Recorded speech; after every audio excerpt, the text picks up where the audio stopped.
subscribe the channel, like, comment and share. Dear students, I welcome you on my YouTube channel. First of all, Happy New Year. आप लोगों को नव वर्ष की शुभकामनाएं।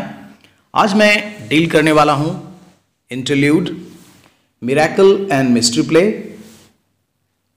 And morality play.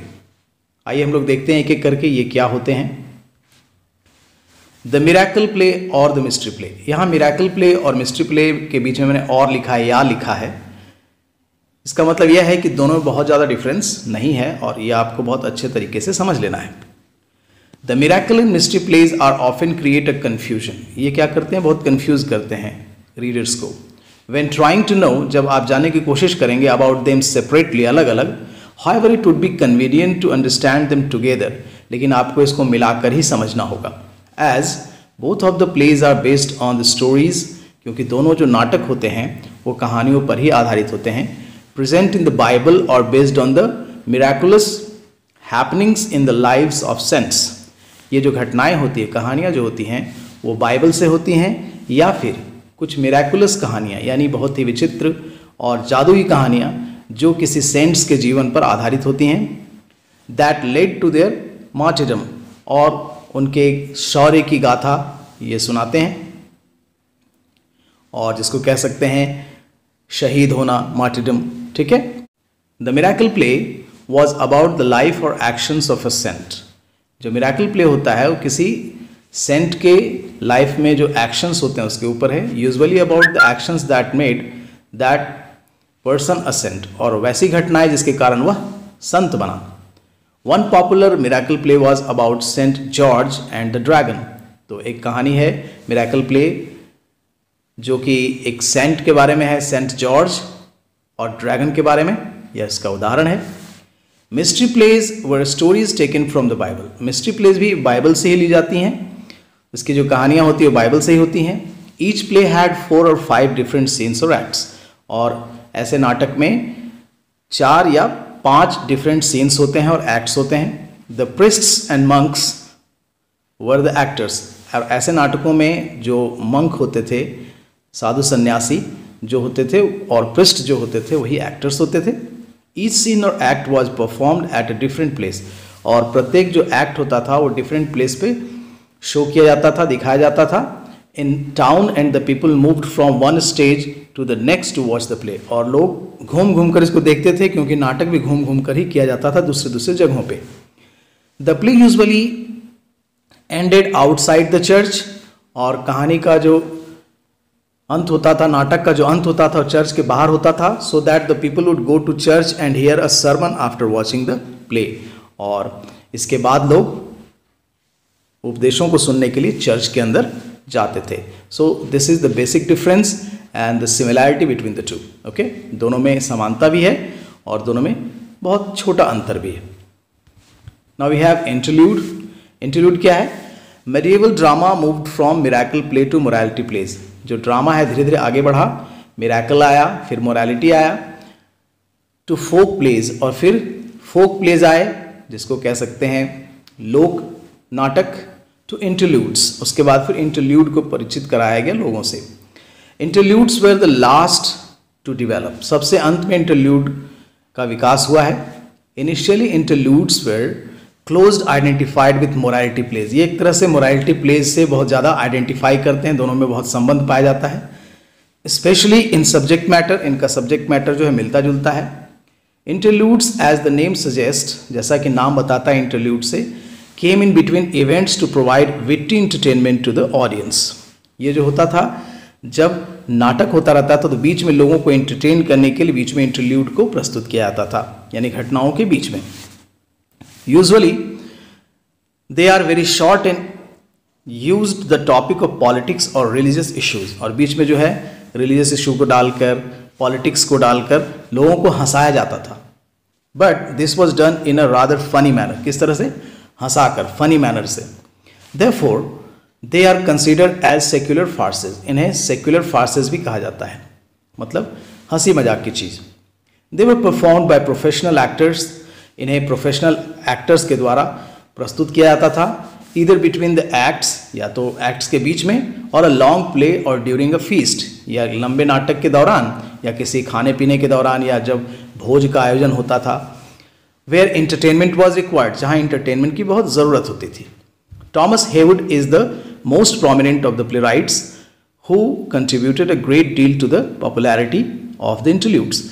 Thomas Heywood का नाम जो है बहुत ही लिया जाता है इस क्षेत्र में, क्योंकि वो ऐसे प्ले राइट थे जिन्होंने इंटरल्यूड को बहुत पॉपुलराइज किया, बहुत इसको पॉपुलैरिटी दिलाई। His works the four P's, उनके लिखे हुए नाटकों में द फोर पीज है John John the husband, Tyb his wife and sir John the priest are considered as the best interludes. इन सारे इंटरल्यूड्स को बेस्ट इंटरल्यूड्स भी कहा जाता है। Now we have morality play. Morality play क्या है? Morality plays of the medieval period revolved around the dramatization of allegories mainly based on the Christian life and the journey to seek salvation. Morality plays जो होता था, जैसे कि नैतिकता की बात इसमें समझाई जाए, और ये medieval period में बहुत ज़्यादा रिजॉल्व हुआ था, और ड्रामा के तहत इसको दिखाया जाता था एलेगरीज को, यानी कि चीज़ों को, जैसे भावनाओं को एक रूप दे देना, ठीक है, इसको एलेगरी कहते हैं। Any drama of this kind would have a clash between virtues and vice. इस प्रकार के ड्रामा में गुण और अवगुण, ठीक है, अच्छे और बुरे की लड़ाई दिखाई जाती थी।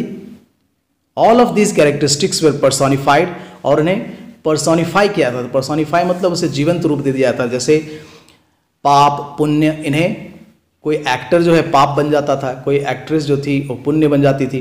तो इस तरीके से इसे प्रस्तुत किया जाता था। And the audience could actually see the virtues और vices trying to get better of each other.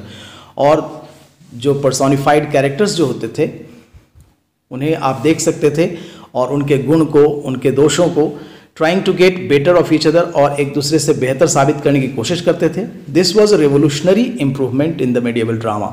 और मेडिएवल ड्रामा में, मध्यकालीन ड्रामा में एक बहुत क्रांतिकारी परिवर्तन आया और विकास हुआ। And audience were liked the fresh ideas, और ऑडियंस ने इसको बहुत पसंद किया, इस फ्रेश आइडिया को, प्रेजेंटेड थ्रू दीज ड्रामाज, और इन ड्रामाज की मदद से जब इसको प्रस्तुत किया गया तो लोगों ने बहुत पसंद किया। The most prevalent character seen in this personification of vice और the devil which made the audience fall into state of wonder. और जब ऐसे वाइस को, यानी पाप को, राक्षस को, शैतान को जब दिखाया जाता था तो जो दर्शक होते थे बहुत ही आश्चर्यचकित हो जाते थे। The use of this personifications continued even in the Elizabethan drama, और ऐसे कैरेक्टर्स का पर्सोनिफिकेशन जो है वो एलिजाबेथन ड्रामा में भी दिखाया गया। As we can see in Christopher Marlowe's Doctor Faustus. Christopher Marlowe का जो डॉक्टर फॉस्टस है वो एक बहुत ही अच्छा नाटक है, और यह एक मोरालिटी प्ले की तरह है जिसमें डॉक्टर फॉस्टस को दिखाया गया है। तो क्रिस्टोफर मार्लो जो थे उन्होंने इसे बहुत अच्छे तरीके से प्रस्तुत किया है, ठीक है। Now we have tragedy. तो ट्रेजेडी क्या होता है? ट्रेजेडी को हम लोग कहते हैं दुखांत नाटक, यानी जिसका अंत दुख के साथ हो, और कॉमेडी इसका उल्टा हुआ सुखांत नाटक, जिसका अंत सुख और हंसी खुशी के साथ हो। एरिस्टोटल ने इसके बारे में बताया, according to Aristotle, tragedy is the imitation of an action. Tragedy क्या है? एक एक्शन का नकल है, दैट इज सीरियस, जो कि बहुत गंभीर होता है, कंप्लीट, पूर्ण होता है, end of a certain magnitude, एक खास मैग्नीट्यूड का होता है, इसकी विशेषता होती है। In language embellished with each kind of artistic ornament, और इसमें कहिए तो सारे तरह के ऑर्नामेंट्स दिखाए जाते हैं, इन्हें सजाया जाता है आर्टिस्टिक तरीके से, अच्छे डायलॉग से, अच्छे ड्रेसेस से, अच्छे थीम से। The several kinds being found in separate parts of the play, और बहुत प्रकार की चीज़ें इसमें सेपरेट पार्ट्स में दिखाया जाता है।